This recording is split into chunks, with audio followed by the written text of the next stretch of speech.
Varicose veins కి సరైన చికిత్స కోసం సంప్రదించండి ఎవిస్ హాస్పిటల్.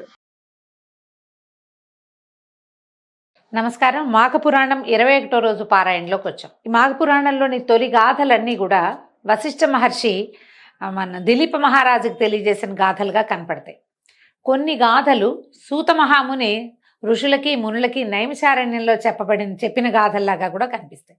అయితే ఇప్పుడు ప్రస్తుతం మనం చదువుతున్న గాథ ఏంటంటే, దత్తాత్రేయ స్వామివారు త్రిమూర్త్యాత్మక స్వరూపుడు బ్రహ్మ విష్ణు మహేశ్వరుల అంశతోటి జన్మించాడు. అనసూయాదేవి యొక్క పాతివ్రత్యాన్ని, ఆమె యొక్క భక్తిని పరీక్షించడానికి త్రిమూర్తులు ముగ్గురు ఆమె దగ్గరికి భోజనానికి వచ్చి వివస్త్రగా మాకు వడ్డించమంటే ఆ ముగ్గురిని పసిబా బిడ్డల్ని చేసి వివస్త్రగా పిల్లలకి పాలు ఇచ్చి పడుకోబెట్టిందట ఆవిడ. అయితే మళ్ళీ తర్వాత బ్రహ్మ విష్ణు మహేశ్వరులకి పూర్వరూపాలు వచ్చినప్పుడు వారిని కోరుకుంది, మీ ముగ్గురు కలిసి నాకు సంతానంగా జన్మించండి అని. ఆ ముగ్గురు సంతానంగా జన్మించిన వాళ్ళే చంద్రుడు, దూర్వాస మహాముని, తర్వాత దత్తాత్రేయుడు. దత్తాత్రేయుడిలో ముగ్గురి అంశలు ఒకేసారి రూపుదిద్దుకున్న స్వరూపంగా మనకి కనిపిస్తాడు. దత్తాత్రేయ స్వరూపమే చాలా విచిత్రంగా ఆశ్చర్యజనకంగా ఉంటుంది. అయితే ఈ లోక కళ్యాణార్థమే దత్తాత్రేయుడు అవతరించాడని చెప్తారు. దత్తాత్రేయుని కాలంలో మాహిష్మతి అనే నగరానికి రాజధానిగా చేసుకుని కార్తవీర్యార్జునుడు అనే మహారాజు పరిపాలించేవాడు. క్షత్రియుడైనటువంటి కార్తవీర్యార్జునుడు మహావిష్ణువు యొక్క ఆయుధమైన సుదర్శన చక్రం యొక్క అంశావతారంగా చెప్పబడతారు.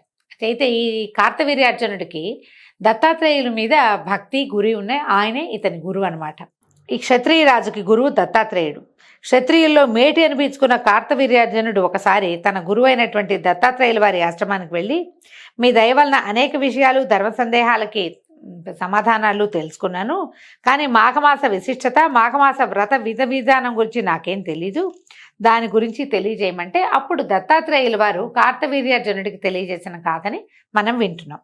ఓ రాజా, భరతఖండం పుణ్యనదులకు పుట్టినిల్లు. ఇక్కడున్నన్ని నదులు ప్రపంచంలో ఇంకెక్కడా లేవు.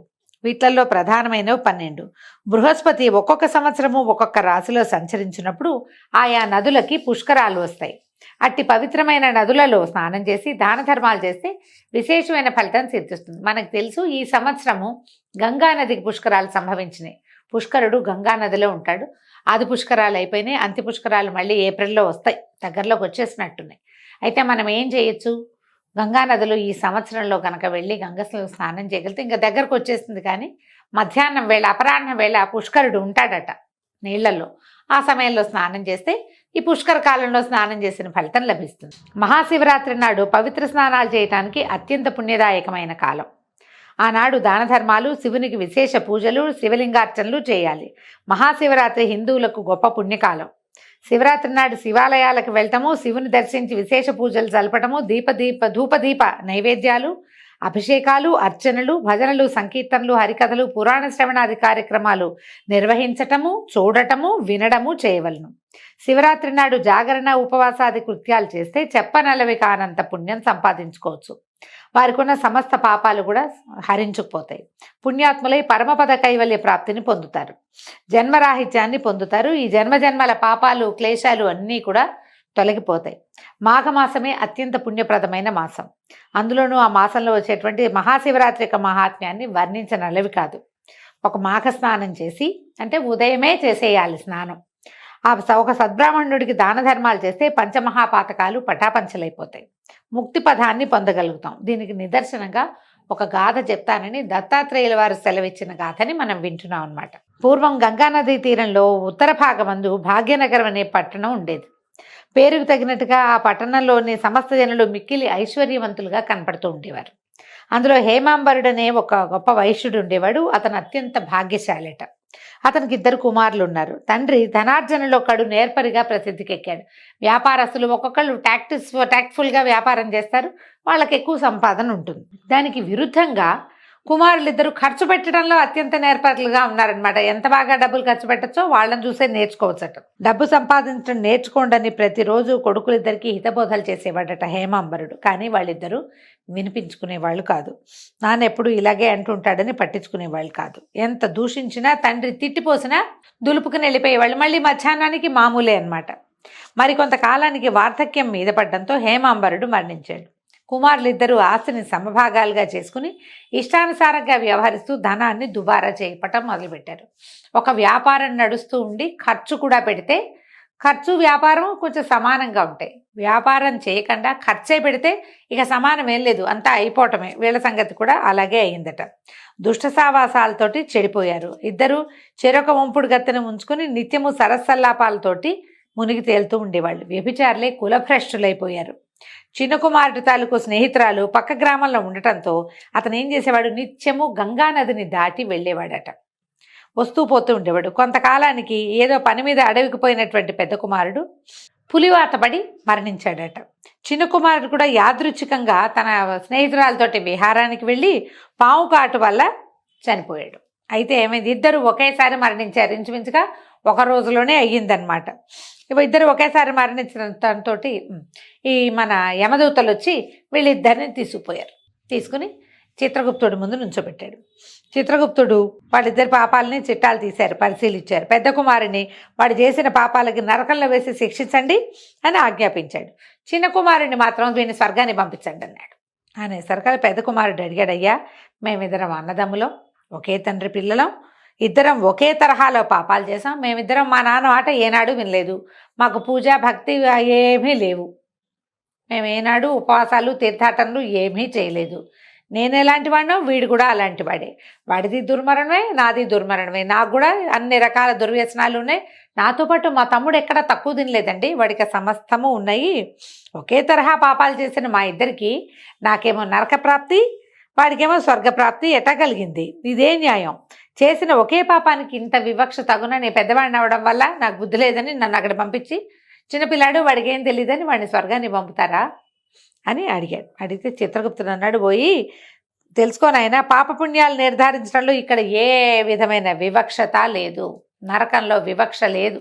ఇంకా మనకి ఇక్కడ భూలోకంలో అయితే రాజులకి ఎవరు లేరు కదండి, మనకి ఇక్కడ మన సంగతులు తెలియజేసేవాళ్ళు. మన అమ్మా నాన్నలు కూడా పెద్దవాళ్ళని చిన్నవాళ్ళని కొంచెం ఈ పాప పుణ్యాలు అప్పుడు పోన్లే వాడికి తెలీదు, పోన్లే తెలిసి తెలియచేశాడు అని వివక్ష చూపిస్తారు, పిల్లల్ని క్షమించేస్తారు. కానీ యమధర్మరాజు క్షమించడండి. అమ్మైనా నాన్నైనా కొడుకైనా పెద్దాడు చిన్నాడు తేడా లేదు.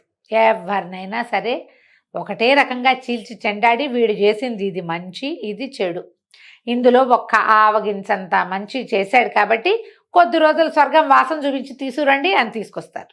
అక్కడ ఏ తేడాలు ఉండవు. నువ్వేం చెప్తున్నాడు, ఇక్కడ అన్యాయం జరగటం అంటూ ఏముండదు. నువ్వు చేసిన పాపాలకి నరకమే ప్రాప్తిస్తుంది. కానీ నీ తమ్ముడు ఏం చేసేవాడు, నిత్యము తన స్నేహితురాల్ని కలుసుకోవడం కోసం పడవ మీద గంగా నదిని దాటేవాడు. గంగా నది అంటే పెద్ద నదిగా ఏముండదండి, అటువైపు పరివాహ ప్రాంతానికి అవతల వైపు ఉంటే మధ్య మధ్యలో చిన్న చిన్న లంకలు గ్రామాలు ఉంటాయి. పడవ వేసుకుని వెళ్ళేవాడు. ఈ పడవలో వెళ్ళేటప్పుడు నదిని దాటేటప్పుడు గంగా నదీ కెరటాల తాకిడికి చిందిన నీటి బిందువులు అతని నెత్తి మీద పడేవి. ఈ నదిని దాటడం వల్ల నెత్తి మీద గంగాజలం పడుతూ ఉండేది. దానివల్ల పాపాలన్నీ ప్రక్షాళన అయిపోతూ ఉండేవి. ఇతను పైగా ఏం చేశాడు, శివరాత్రి నాడు కూడా గంగను దాటాడు. శివరాత్రి నాడు వీడు చూడండి ఒక దుష్కార్యం చేయడానికి స్నేహితురాలను కలగడానికి. మామూలుగా శివరాత్రి అంటే ఉపవాసాల రోజు కాదండి, ఉపవాసము బ్రహ్మచర్యము నియమబద్ధంగా చేయాలి. ఇలాగా ధర్మ ప్రకారంగా చేసుకున్న భార్య కాకుండా ఎవరో స్త్రీని కలవడానికి నిర్లజ్జగా బయలుదేరాడు వాడు.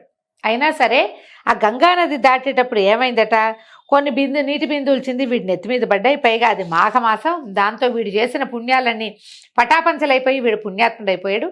అందుకని ఇతనికి స్వర్గప్రాప్తి లభించింది.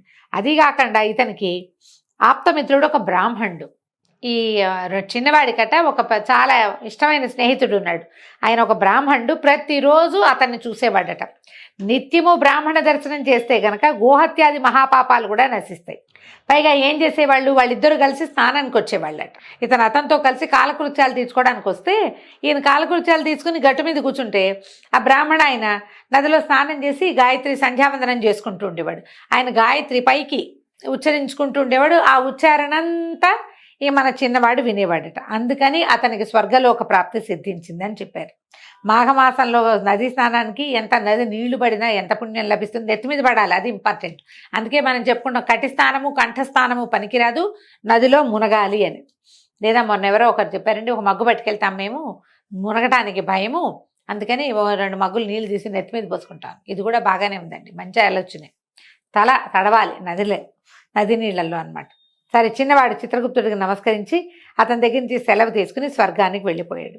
ఇది మాఘమాసంలోని నదీ స్నాన మహిమ అని చెప్తున్నారు. ఇందులో ఆయన ఎవరో గాయత్రి చేసుకుంటుంటే విన్నవాడికి కూడా ఫలితం లభిస్తుందంటే నామపారాయణ గురించి చెప్పుకుంటా ఉండి మనం ఎవరైనా భజన చేస్తున్నారు, నువ్వు భజన చెయ్యవు నోటితోటి, కానీ వాళ్ళని ఏమీ అనకుండా, ఏమిటి దిక్మాల భజనలు, ఈ గోల ఏమిటి, ఈ మైక్ ఏమిటి అని అనకుండా ప్రశాంతంగా విను, నీకు పుణ్యం లభిస్తుంది. ఎప్పుడైనా ఒక మాట అదేదో మంచి ట్యూన్లో ఉంది, బాగుంది, సడన్గా నీకు నోటికి కూడా 4 మాటలు వస్తాయి, 4 పదాలు వస్తాయి, పైకను, అది కూడా మంచిది. అసలు కలియందు నామపారాయణే చాలా ముఖ్యమైనదిగా చెప్తారు. దేవాలయ దర్శనము, నామపారాయణ ఈ 2 చాలా ఫలితాన్ని ఇస్తాయండి. అవి ఎవరెవరి అవకాశాన్ని బట్టి వాళ్ళు మనకి వీలు వచ్చేలాగా, వీలుగా ఉండేలాగా కల్పించుకుంటే బాగుంటుంది. దీంతో 21వ రోజు పారాయణ పూర్తయిందండి. రేపు ఉదయం 22వ రోజు పారాయణలో మళ్ళీ కలుసుకుందాం. నమస్కారం.